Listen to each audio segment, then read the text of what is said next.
Okay, so wanted to add this edit afterwards, and we'll put this in the middle of the story.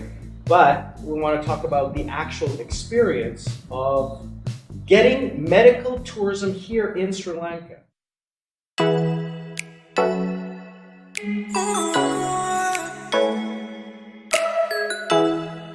So, Mom, you have had medical treatment in Canada.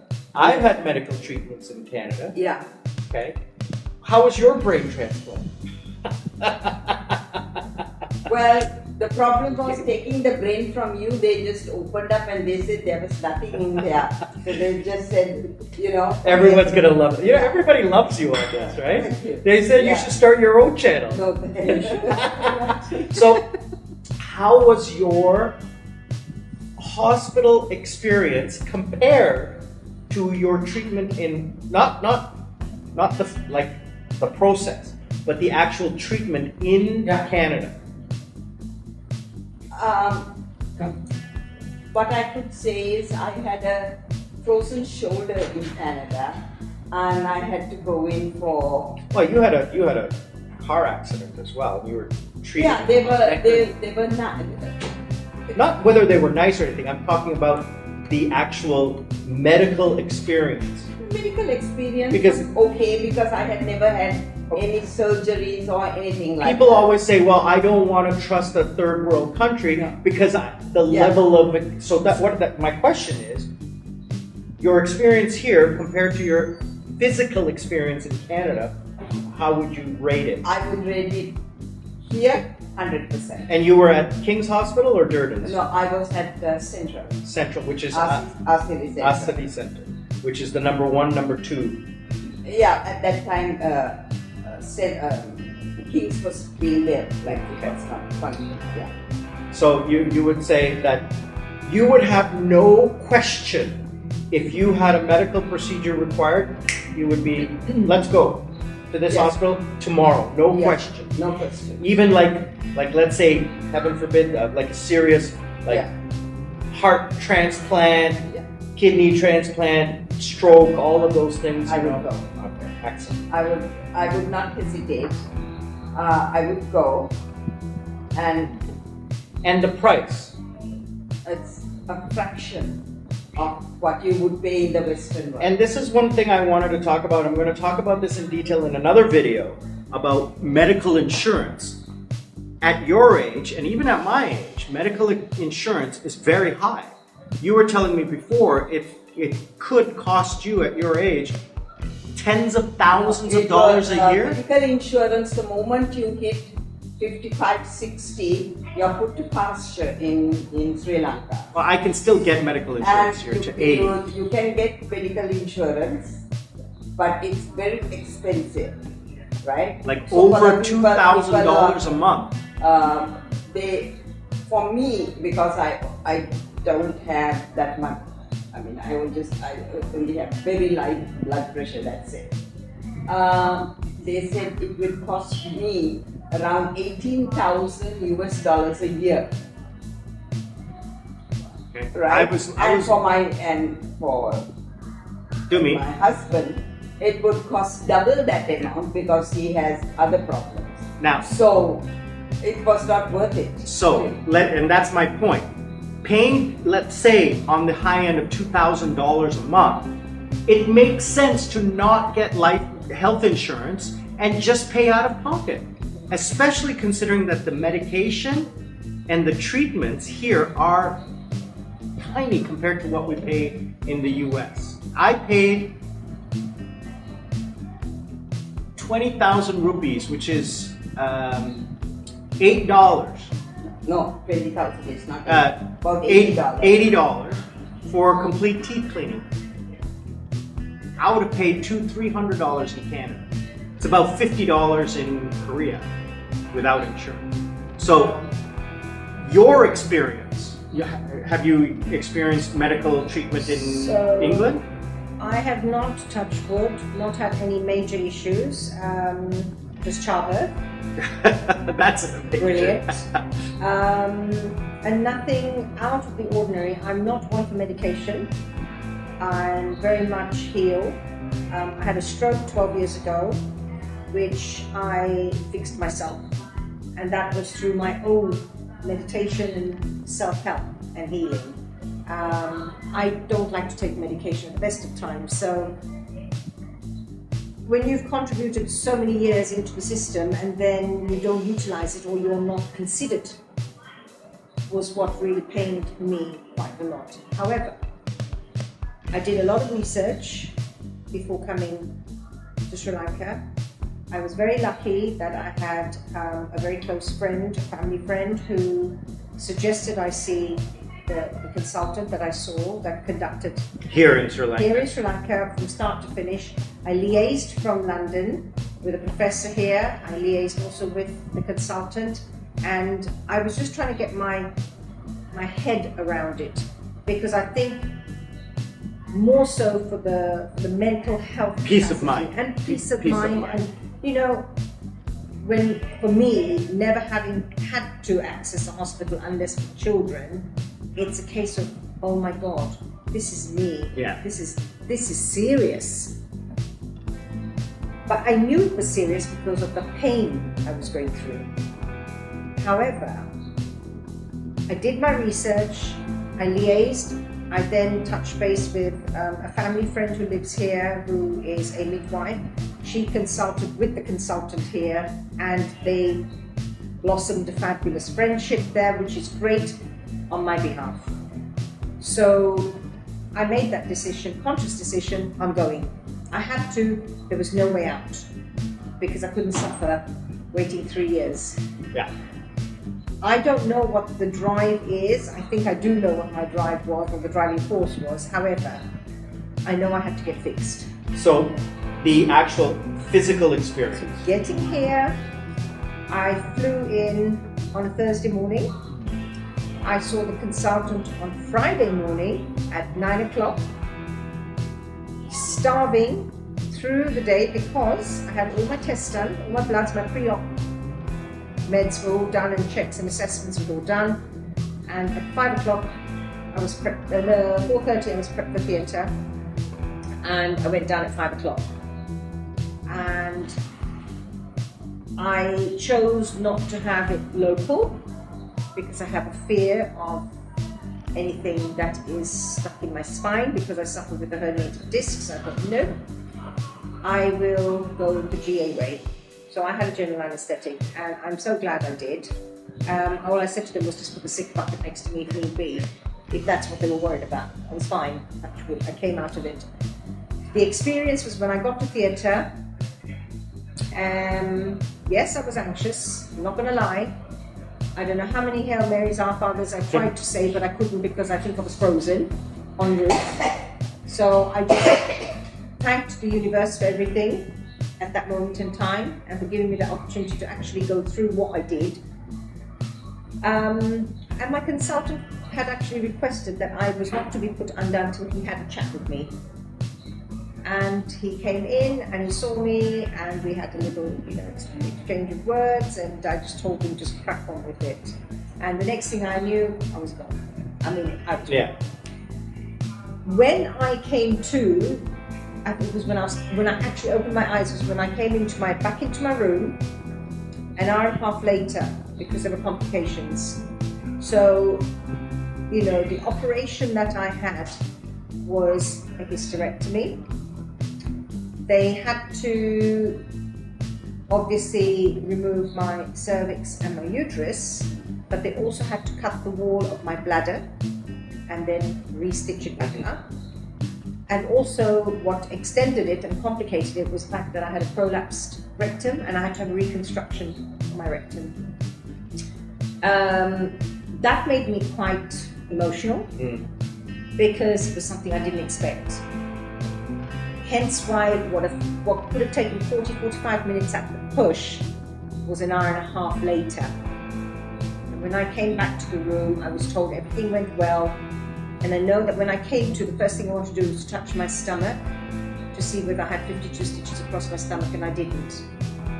So I would say many blessings to the consultant and his team, because they did the most fantabulous job ever. and I will push and push for anyone to come here and get it done because the team were amazing. So erase any thoughts you have of hospitals you see on TV movies and Indiana Jones and that kind of voodoo kind of thing. Love it. I mean, you guys have seen my videos of how beautiful King's Hospital is.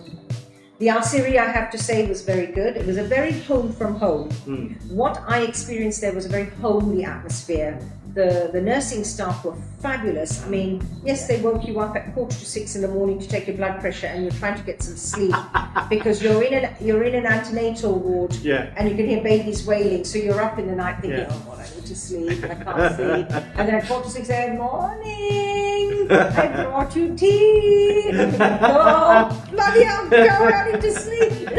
But no, for me, the love they showed me. And the rapport I built with all those lovely people. I've actually got photographs with me when I was leaving. I wanted to take a photograph because for me, they're treasured humans. And even when I went for my post-op check, the first thing my consultant said was, "Oh, so how are your cartwheels doing, you know? How many cartwheels have you done down the road?" And I looked at him and I said, "Don't play silly buggers with me." But I know what he meant was because he said he's never seen someone heal so fabulously and being able to travel. What would you say is in your opinion, would be the reason behind this? Is because this question just popped into my head. When you think of nurses in the West, kind of like they're like crotchety old Air Canada flight attendants or British Airways senior flight attendants, right? Geriatric flights, right. And you compare those with these they're younger. They're much younger. They're much younger, and they're always out to make sure that you're properly taken. That's what I've noticed. Properly taken care of. Do you know? I can. They hold your hand. They hold your hand from start to finish. And I'm an outpatient, and they did that with me. And I've seen her the same thing. The man will take her. Just the last week when we went, he took her from place to place. I have to say that and they don't have to. I could not. I mean, irrespective of paying a private fee, I think the care, even if you know, at the Al-Siri, is just. I mean, I think you and I are both blessed, Auntie, to actually have had our ops the way we did, but to be handheld, to be spoken to with such respect and care is something I have to say I have not experienced in the UK in my own doctor's surgery, where sometimes the receptionist thinks she is your consultant and wants to tell you your x-ray was okay. I've had to ask her, who told you that's okay? Because you're just a receptionist, you're not my doctor. You don't have the right to tell me what my result is. But I need to speak to my doctor. So I think when I look back now, I think on reflection, it wasn't a holiday for me coming to Sri Lanka. 100% not a holiday, but it was a medical tourism. Medical tourism, yeah, more for me a medical rest per se, because I have never slept the way I've slept for the last 2.5 weeks. I don't know where the time's flown. But the rest, the consultants calling, texting, are you okay? How are you feeling? The medication taken, you know, the care and concern, the post-care and concern is absolutely impeccable, and I couldn't thank them enough. Even in my case, the nurses were excellent. Like I told them, I don't want orange juice. I cannot, because the doctor had said that I have to have so much of liquids in my stomach. Yes. I couldn't take orange juice. I said, if you could please bring me ginger tea, just a plain ginger tea. And every hour on the hour there was ginger tea, a cup of ginger tea I for have me. to say, and as you said, it didn't matter whether it's 1 o'clock in the morning or 2 o'clock in the morning. Hello, get up, madam, miss. Shush. Yeah. And you're there, you know, you don't know. Like, okay, whatever, and the other thing is, somebody was there to to take care of Do you know me. what? Do you know what I can add to this? Somebody was there to take care of me, Uh. right? And he's sleeping on the other side of that, on that side Somebody, of the as bed. in somebody. Somebody, yes, Uh. right? Somebody was there to take care of me, to be with me, right? And I was so embarrassed. The nurse is coming to take my blood pressure and to And check this on one it. is- And this one is No pressure. Like Darth Vader, right? No right, pressure. right. And the nurse is "Mahatya hondata didine." Which means he sleeps Yeah, very I paid well. for that. What do you mean you paid for that? Right? One thing I've got to say is even with the food, Mm. it was absolutely divine. I was asked, the lady came round and the lady that we had, a lady that came to clean and tidy up and refresh the towels and all that. Then I had the nurses constantly coming in to check blood pressure, temperature. Yes. Are you taking your meds? Bring my tablets to me, my antibiotic and my painkiller. And then another lady would knock, and she'd come in and she'd basically say, what would you like to eat? And Come she in, gave me come the in. options. So I chose string hoppers for That's it. my dinner. Hey! I think No, she has a cookie. Somebody, cookie ekak dunnada? Yeah. Ratna Okay. City gave her. So I had string hoppers for dinner with the hobi and all Yeah. that, which was absolutely superb. And then I had sini sambal the next morning for breakfast, Nice. which was just fabulous. And I thought, I'm home.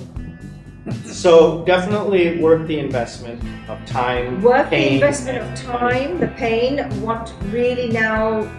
money. The money is down at the bottom of the list. The money you'll say. is not the issue here. Yes. It's the care, the love, And the relief of stress. And the relief of stress, yes, 100%. Because that's the number one thing I would assume. that was that. The that worry was- and the stress. That hit my mental health quite badly. Also the fact is between the Western world, the nurses, and here, you are not afraid to ask these nurses for anything.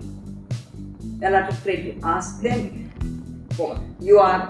You don't want to. Piss off. So I could also add that with the complications that I had, I was lucky enough I didn't have to have an abdominal surgery because that would have knocked me up for 6 months. Yeah. I wouldn't have been working. I wouldn't be Yeah. walking around today. I'd be still laid up in bed for 52 You were out in hours. about 48 hours after? 48 hours. I was at home, but I was a bit groggy still, Yeah. so I was still resting. But I think all in all, the experience for me, I have never in my entire life ever experienced something like this. And I would definitely share with the British Medical Journal as well what I experienced. I know my GP is going to 100% back this up as well. And I will be putting it out to the wider force of women, is if you need to do it. This is my journey. I have taken photographs right through.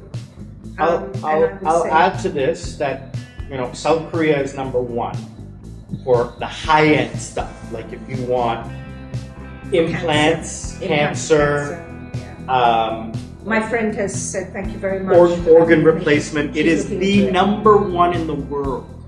Number one in the world. If you want general medical care, Thailand. The hospital there that I went to last year, you guys know Princess Jasmine, who came to visit me in Thailand and also in Philippines. She had to get my friend from Korea. I call everybody Diamond Dumi. Okay, So what am I? you're Princess Rochelle. Rochelle. Empress. Oh. Because a queen only rules one land. Empress rules a galaxy. And anyways, Ask him what he wants. nothing. Nothing. So she had to, in August of last year when we were in Thailand, she needed a COVID test to return to Korea at that time. She needed a test 24 hours. PCR. We went to the hospital. The taxi dropped us off. They take a little shuttle golf cart and take you, handhold you through the whole thing. And it was like, it was 10 seconds, in and out, finished. I said, how much? And they said, no, don't worry about it. Do you know it's what okay." also made me feel very comfortable was that the consultant was very sure that I was initially coming for 14 days, and he said, no, I'm not doing an operation. You need to extend it because this is a big operation. And I managed to extend my one by a week and I think a week and a day, about 8 days, I think. Which I can't believe is like next week I'm flying back home. So Yeah, I know. quick, right? I know. And but he felt then comfortable to take on that challenge of operating me. When I had my post-op check, he was absolutely superb. He said you should have no problems, but he said you are very lucky. I could have ended up with a colostomy bag for the rest of my life had I waited another 3 years. Here's That's what something. frightens me. Here is something that I just thought of, because you're planning on moving here and starting a school or because you're a school teacher. Why not a medical tourism business? I am. I have already, I've got the medical team already on my side. There you I'm go. working on it. There you go. And Because that would benefit Sri Lanka. Yeah. We need our expats to. You will be given a lot of preferences too. well, the thing is, I've got the professor on there. I've got the gynecology. I've got the anaesthetist. Obviously, I know. And you have, unfortunately, you have no shortage of potential clients. Unfortunately. Definitely not, because what I'm going to do is to speak to my GP and see if there's any way that he could tap in, and if there is, I'm happy to go through the processes and help them, and they will have all.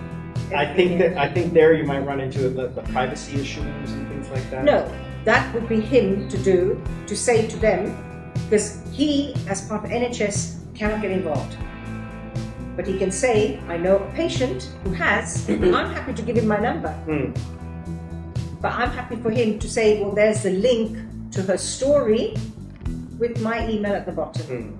Go for it. Because if that happens, these women will be able to then tap into there's my email. definitely those Facebook groups and support groups that That's you can where it's going to go up reach on as out well. to. Yeah. And that's the problem. And this is what I want to wrap up with, is that there's no shortage of people who are waiting.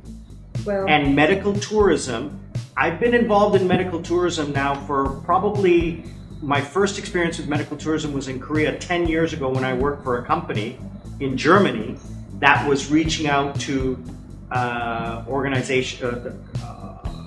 practitioners in Korea to get them on board to their company. the saddest thing with the UK is that the doctors are constantly and the consultants are constantly striking. That is the problem. So your waiting list is getting longer and longer because they're striking.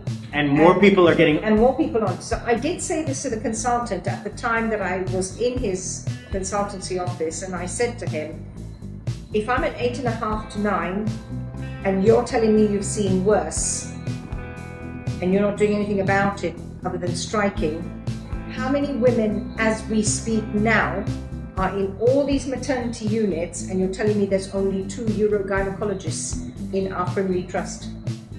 That is just beyond comprehension. Just to wrap up a few things, the day before I left The London, UK, yeah. I got a text message. And I'm going to quote this text message because it absolutely wound me up. You have no idea. So, dear patient, this is a message from the Friendly Health. Patients who are waiting over 40 weeks may wish to consider moving hospital to receive treatment earlier. If you wish to be considered for this move to a different hospital, please submit your details via this web. I'm thinking to myself, I have received this on Tuesday, the 31st of October at 7:30 GMT. Okay? I thought, really? Right. Because if I move from where my medical trust is to a different area, You're gonna go even below. It'll be probably another 4 years. In Canada, they they But- offer you euthanasia.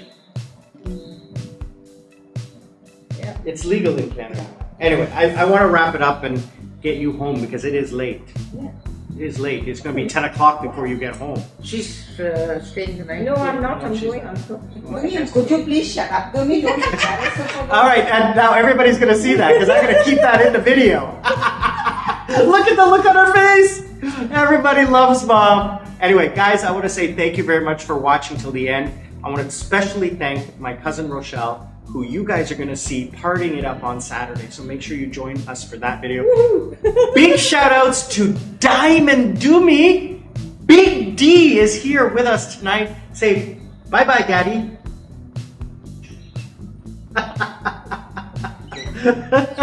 And always the lovely and beautiful and wonderful and special Mom is here saying, Butter Like- gone. Like and subscribe, please. Butter gone in. My Lord. But like. all right, guys, thanks again. Sri Lankan Sammi saying, learn to live life, don't let life live you. We are out.